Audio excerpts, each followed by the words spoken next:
Hi, how are you guys? I hope the spirits are high. I know mine are because I get the chance to communicate with you. Welcome to the review session of marketing for the value creation module. Probably by the time you see this video, it's going to look something like this. You're going to be a little bit perplexed about what the major concepts are.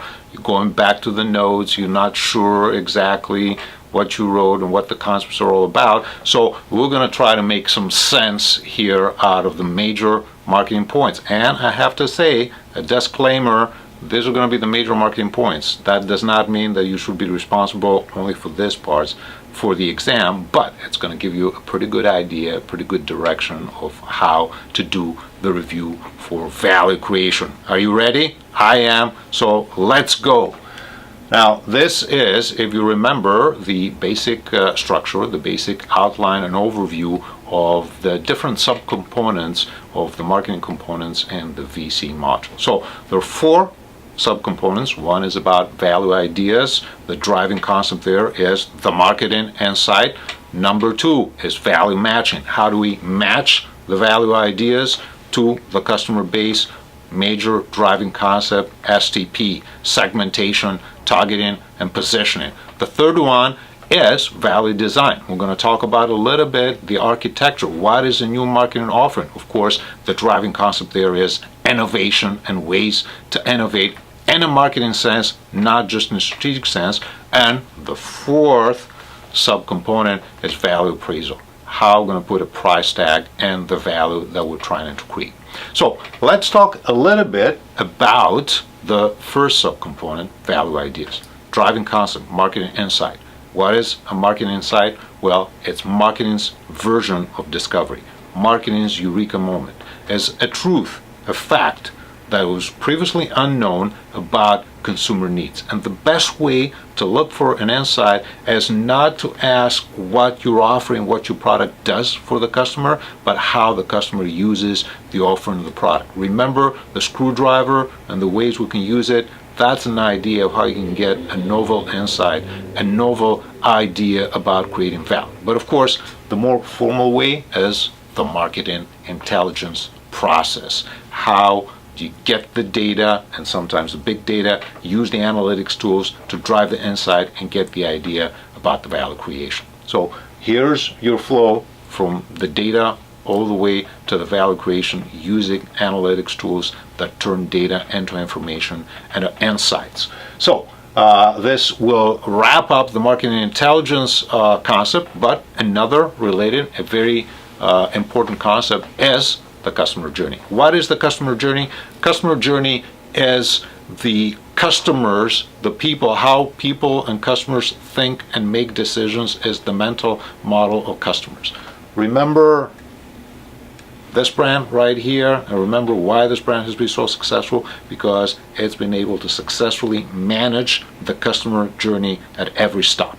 So if you want to think about the customer journey, it starts with the learning, then moves to connecting, and then to buying, and then experience. How people learn, connect with offerings, products, brands, how they buy them, how they experience them, to hopefully create a positive habit and create a positive word of mouth. Now, this is the customer perspective of the customer journey, obviously, but from a firm perspective, we need to find out how we can manage the customer journey so we can be as successful as, for example, the Method brand. How are you going to do this? By setting goals and actions to manage the customer journey at every stop. So pay attention to this slide and take a look back at your notes and see how the customer journey can be managed.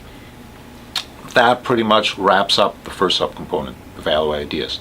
Let's move to the second subcomponent, value matching. What is value matching? Is about segmentation, targeting, positioning, the driving concept.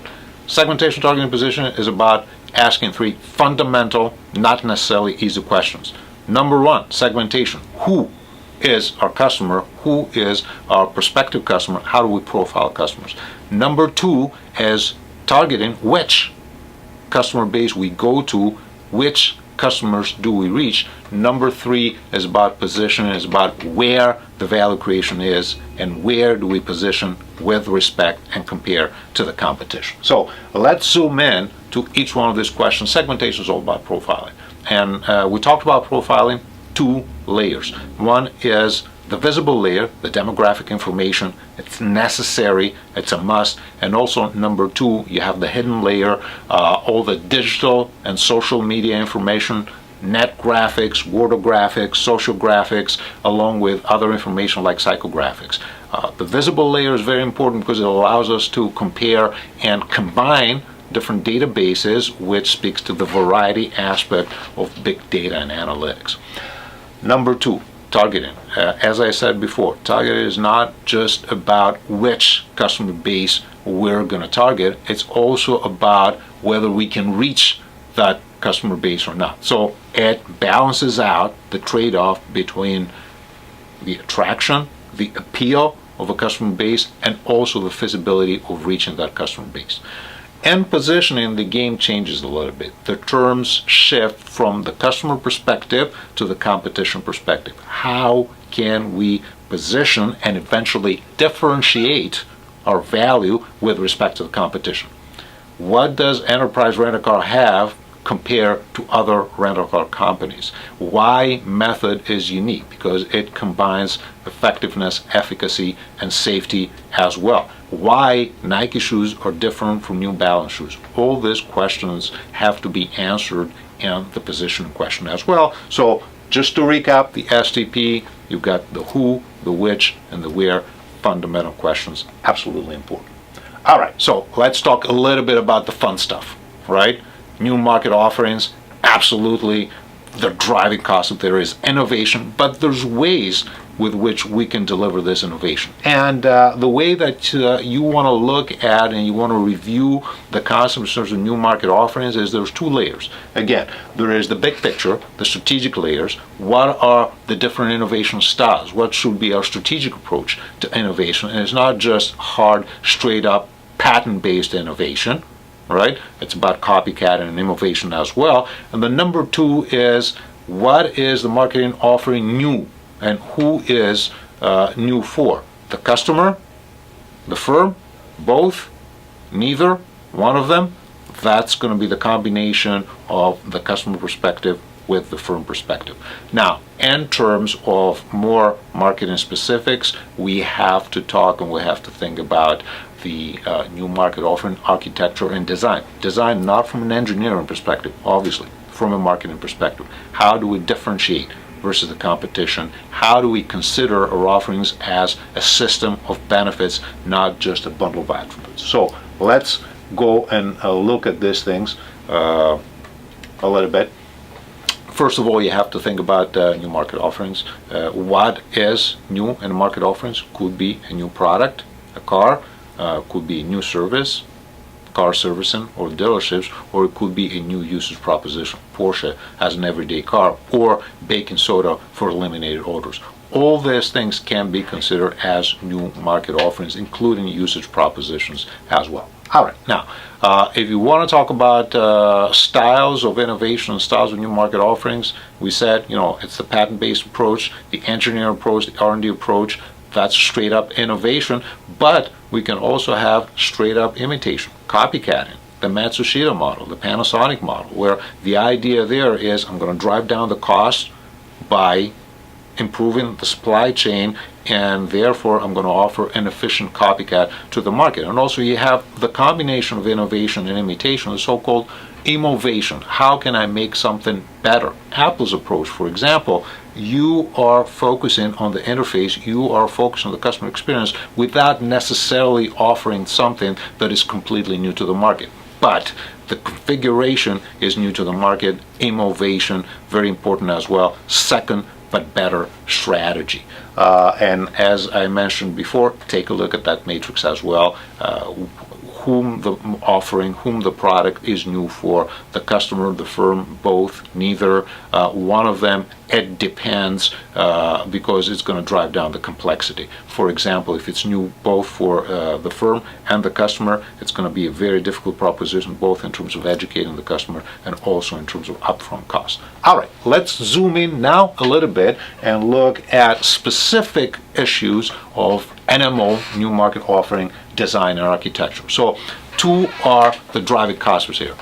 One is differentiation, vertical differentiation, which is quality-based differentiation, objective-based differentiation, and horizontal differentiation. Horizontal differentiation is taste-based differentiation or subjective kind of differentiation as well. The other thing is sometimes competition is going to come in, is going to imitate us.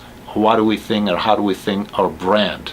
We think our brand and our product and our offering not just as a bundle of attributes, but as a system of benefits as well. Not just a core functional benefit, emotional experiential benefits as well. So in terms of your vertical and horizontal differentiation, car market is a good example. Here's your slide. Take a look at that. Pay attention to this as well. Now, technology is great.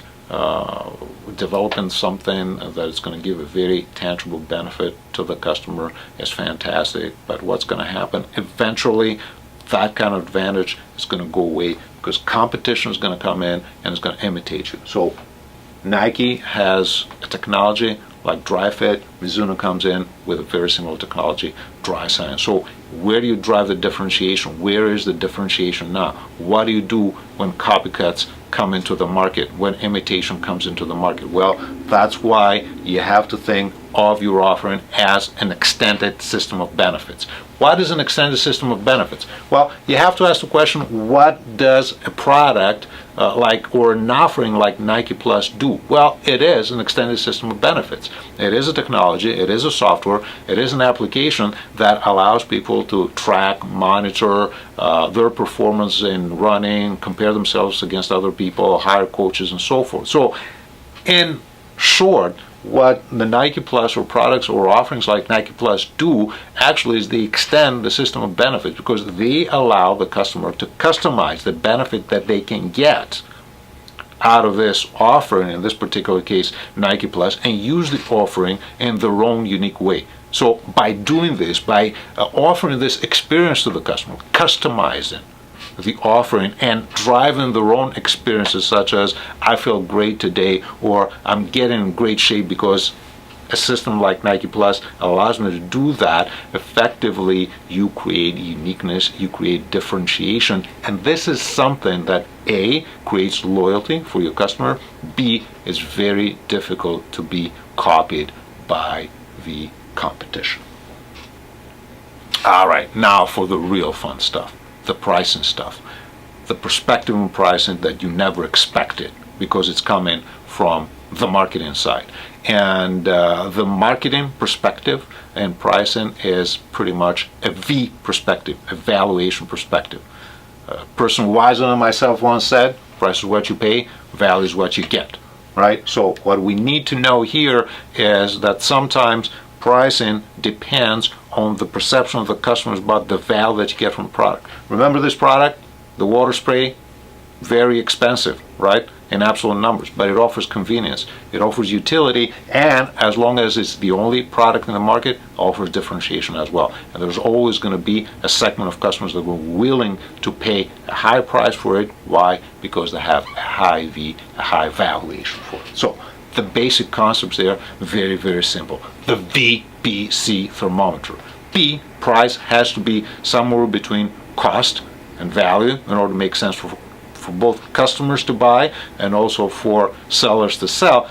But you got to manage V in such a way, and you got to manage the price in such a way so that P is going to be close enough to V, so they can make sure they can extract the value out of the market, out of the customer as well.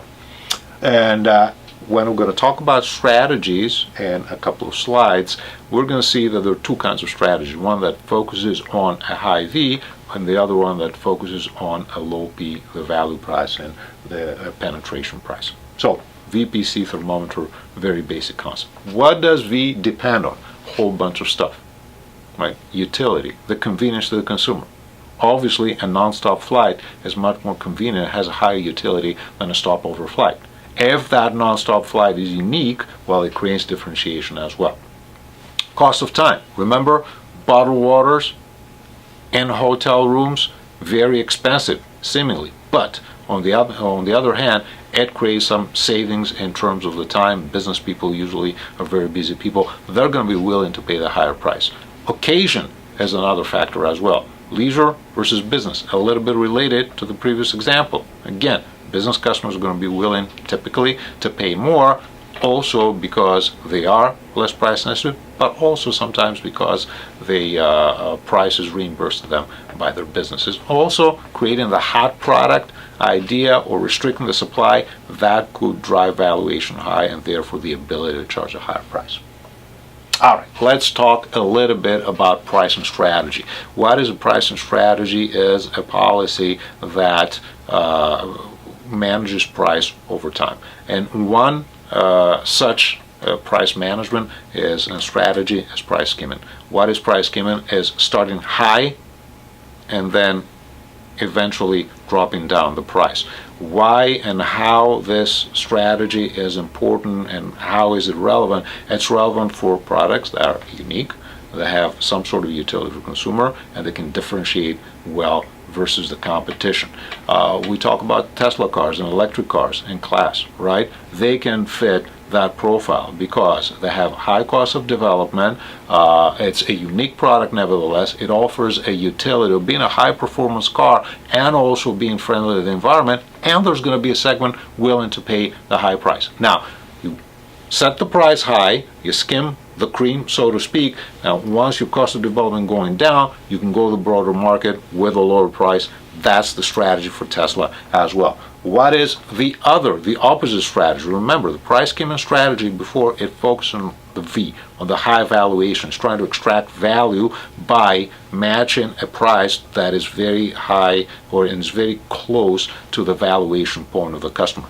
The other strategy, the other way to go about is actually the penetration pricing. Penetration pricing is a strategy where you start low and pretty much you stay low, and how you're going to make the money, how you're going to make the profit from volume. How are you going to do this? Well, if you low price, remember the demand curve, if you price low, if you go with a low price, demand is going to be high. If demand is going to be high, the cost of production is going to be low, because the more you produce, the less it's going to cost you on the margin, and eventually you're going to make money on the volume. Remember, I mentioned the example of Komatsu, the tractor producer that used that particular strategy to drive the competition pretty much out of the market and be competitive with the rest of the brands as well. Go low, stay low, and make the money effectively by lowering the cost of production. Focus on the P part of the VPC thermometer. How to recap? Obviously, VPC, valuation, price, cost. These are the three components, right? Price can be set either by focusing on a high V, price skimming, or a low P, value pricing or penetration pricing. And pricing has to be managed across time, just like with strategies. Customers, some people are willing to pay more than others, and offerings. Well, let me tell you something. You've got those points down, you go back to your notes, and you do a review. You're going to do fine in the exam. Good luck with it. I look forward to seeing you again.